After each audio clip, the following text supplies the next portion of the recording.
Hey everybody, it's Mega Blast and welcome back for some more Super Luigi Galaxy. Or maybe we're on the Wii menu because I have to show you something really quickly.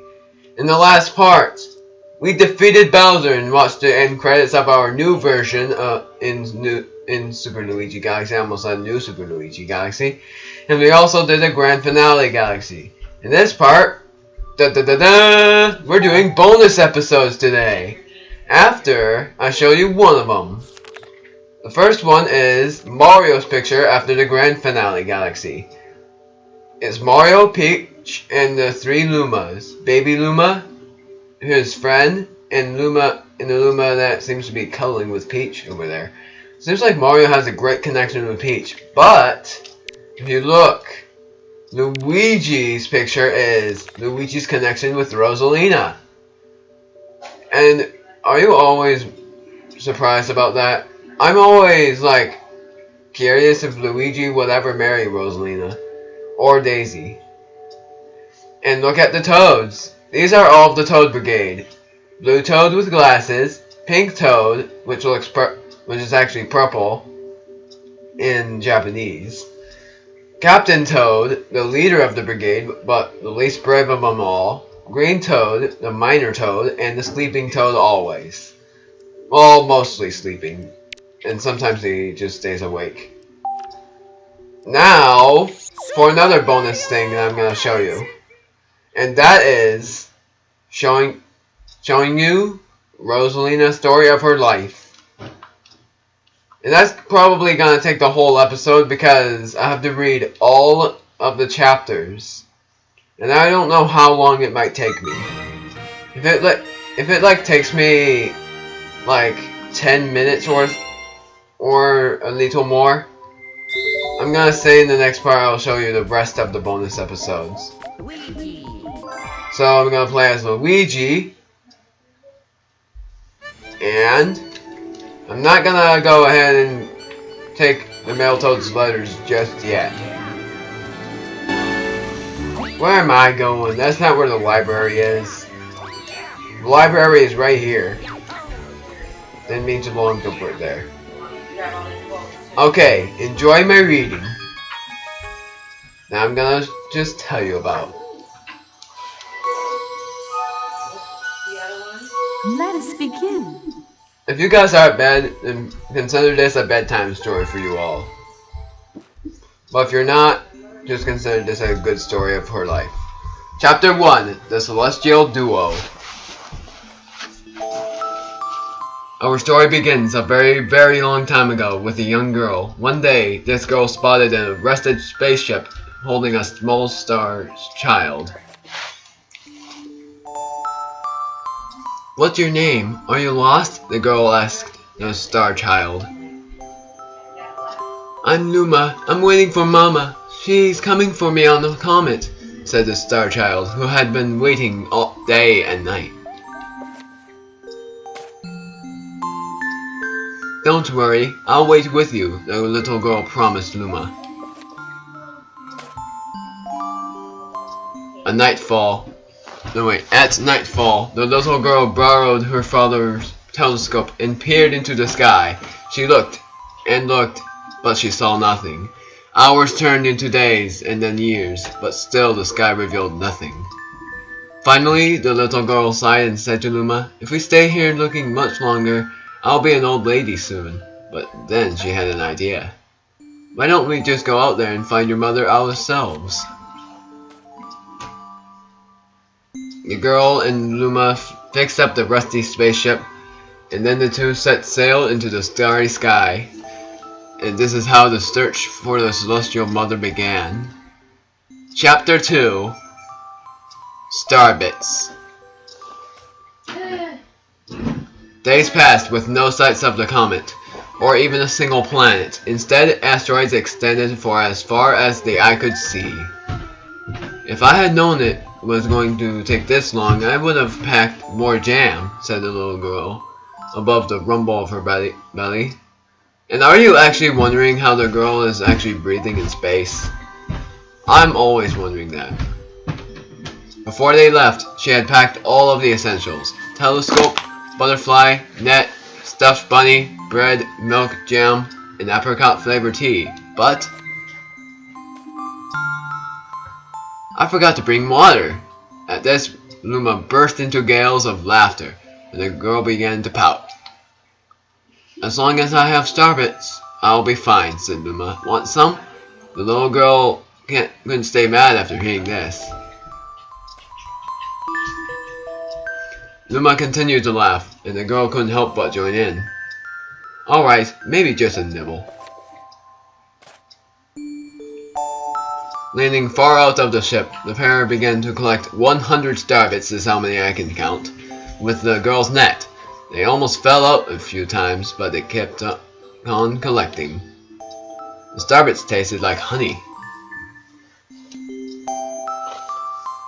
Chapter 3. The Comet. A beam of light pierced through the ship's window. Thinking it was the morning sun, the girl peered through the window, only to find a turquoise-blue comet shimmering at her. The little girl shook the sleeping Luma awake and shouted excitedly, "We have to get to that comet!" The pair descended on the comet and found that it was made of ice. They looked high and low, but Luma's mother was nowhere to be found. Exhausted, the little girl sat down with a flop, utterly unable to take another step. Look! Peering down at the icy ground where Luma was pointing, the girl suddenly noticed the clusters of starbits encased on the ice. Pretty good, huh? Finding starbits is my specialty, said Luma, beaming. There's ice here, but it's so warm. I'll bet there's water here too. The two decided to stay on the comet for a while. Riding on the turquoise comet, the pair continued their search for Luma's mother. Chapter 4. The Dream. One night, the girl dreamed about her own mother. Where are you going? She asked her mother, retreating back. Without turning, her mother replied, Don't fret, dearest. I'm not going anywhere. I'm always watching over you, like the sun in the day, the moon in the night. A wave of sadness washed over the girl. Jeez. Oh crap, I forgot. Wait a second. What about when it rains and I can't see the sun or the moon? Her mother thought for a moment before responding. There we go. Sorry about that. I will turn into a star in the clouds and wait for your tears to dry. And then, when she awoke, the girl's face was damp with tears. You have starbits in your eyes, said Luma to the girl. Wiping her face, the girl replied, These are tears, not starbits. I'm crying because I'll never see my mother ever again. At this, Luma began to cry too. Mama, oh mama, wah! The pair traveled through a starry skies, and though they encountered many other comets, not one of them held Luma's mother. Luma was despondent. Now, Luma, the rain clouds won't go away if you keep crying, the girl said, giving Luma a squeeze. I'll give you a present if you stop. The girl closed her eyes and said gently, I'll take care of you. With these words, she felt a small spark in her heart. Home. Chapter 5. The kitchen will go here, and the library will go over there, the girl said busily to herself. We'll put the gate here. Ever since the girl took Luma under her care, she'd been bustling about at a feverish pace. It's a lot of work, but it's worth it to make a happy home. It turned out that starbits weren't the only things buried on the ice, or in the ice, I may say. There were tools and furniture, unlike any they had ever seen. Man, I am sucking so badly. And the girl used them to build a home. Looking at the completed house, man, why am I sucking now?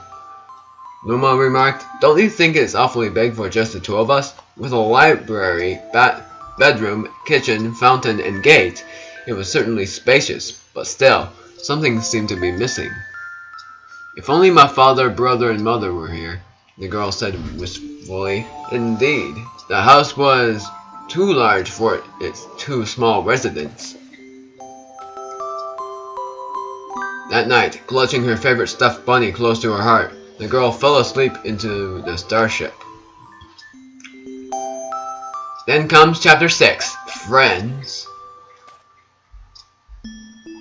Then one day, while the girl sat sipping tea, a tiny apricot-colored planet appeared in the horizon.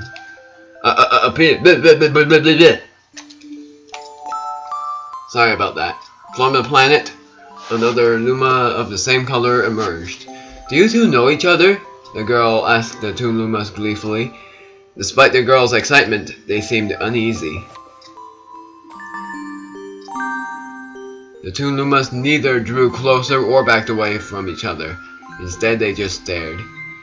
Then one Luma broke the silence. My mama. At once, the apricot Luma parroted back. My mama, my mama. My mama, my mama! The two Lumas began to dance around the girl frantically, and neither showed up any sign of stopping. The girl was so charmed by this adorable scene that she couldn't help but laugh, and that's when something very strange happened. Suddenly, more Lumas began to pop out from the apricot planet.